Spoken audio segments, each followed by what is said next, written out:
Hello મિત્રો, હું છું સંદીપ.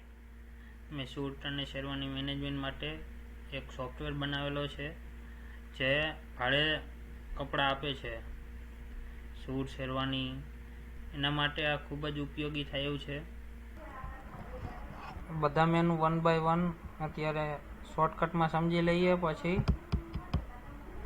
આપણે ડિટેલની અંદર એક એક મેનુનું એક એક વિડીયો બનાવશું. તો ડેશબોર્ડની અંદર આપણી સિસ્ટમમાં કેટલી કેટેગરી પ્રોડક્ટ છે એ બધું અહીંયાથી કાઉન્ટ દેખાડશે.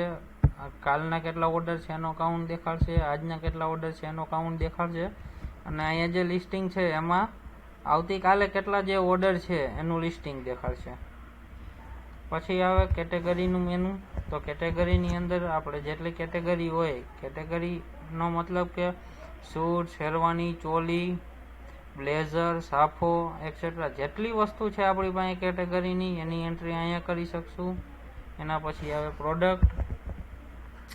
તો આપણે જેટલી કેટેગરી ક્રિએટ કરી એની પ્રોડક્ટ જેટલી હોય, માનો કે તમે ચોલી ક્રિએટ કરી તો ચોલીની નંબર વાઇઝ પ્રોડક્ટ આવે કે ચોલીની 1, 2, 3 એવી રીતે જેટલી ચોલી છે એની અહીંયા તમે પ્રોડક્ટ ક્રિએટ કરી શકો ચોલીની. પછી સૂટની જેટલી પ્રોડક્ટ છે એટલી ક્રિએટ કરો. પછી એના ઉપરથી તમે બુકિંગ કરી શકશો કે અહીંયા આ જેટલી પ્રોડક્ટ ક્રિએટ કરી એટલી પ્રોડક્ટનું તમારે એમાંથી કોઈ પણ પ્રોડક્ટનું બુકિંગ કરવું હોય તો એનું બુકિંગ તમે અહીંયાથી કરી શકશો. અહીંયાથી જેટલી તમારી બુકિંગ થઈ ગઈ હોય એ વસ્તુ ચેક કરવી હોય કે ભાઈ મારી 20 તારીખ છે, ચોથા મહિનાની 20 તારીખથી ચોથા મહિનાની 25 તારીખ સુધીમાં કેટલા બુકિંગ છે એ મારે ચેક કરવા હોય સૂટના, તો અહીંયા જેટલા બુકિંગ હશે ચોથા મહિનામાં એટલા આવી જશે.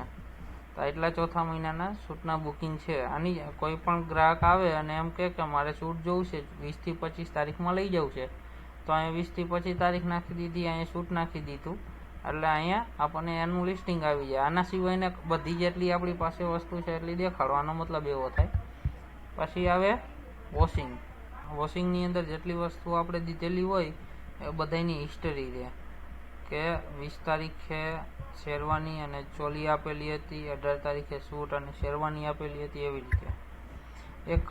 એકાઉન્ટની અંદર આપણે જે એકાઉન્ટ બનેલા હોય કે આપણે ચોઈ પછીનું દુકાનનું એકાઉન્ટ બનાવેલું હોય અનિલભાઈ, એટલે આ કોઈ વેપારીનું એકાઉન્ટ બને, કોઈ ગ્રાહકને આપ્યો હોય એનું એકાઉન્ટ હોય, તો એ બધા એકાઉન્ટ અહીંયા રહે, અહીંયા બનાવી શકાય.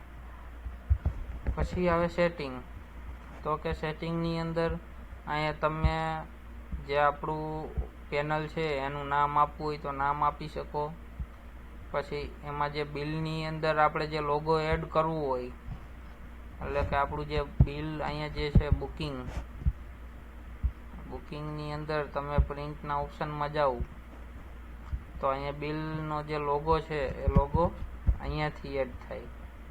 પછી આજે આપના સૂટ શેરવાની છે તો આપના સૂટ શેરવાની જે લખેલું છે એ અહીંયા જે ફૂટરની અંદર લખેલું છે એ અહીંયાથી આવે છે. પછી ઉપર લખેલું છે એ પણ અહીંયાથી જ આવે છે.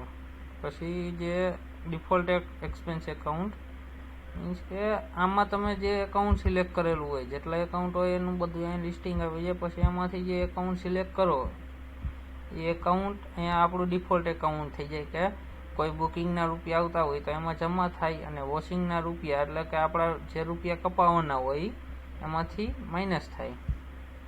પછી આવે યુઝર. તો અહીંયાથી આપણે હેલ્પર તરીકે આપણે જે રાખેલા હોય માણસને, એને અહીંયાથી આપણે ક્રિએટ કરી શકીએ અને એને પરમિશન આપી શકીએ કે આટલી વસ્તુ એ કરી શકવો જોઈએ. કેટેગરી ક્રિએટ અને અપડેટ કરી શકે, ડિલીટ ન કરી શકે એવી પરમિશન દેવી હોય તો એ અહીંયાથી દઈ શકીએ. આપણે એ ડિટેલમાં જોઈએ. પછી આ હતું આપણી વેબસાઇટનું ઇન્ટ્રોડક્શન.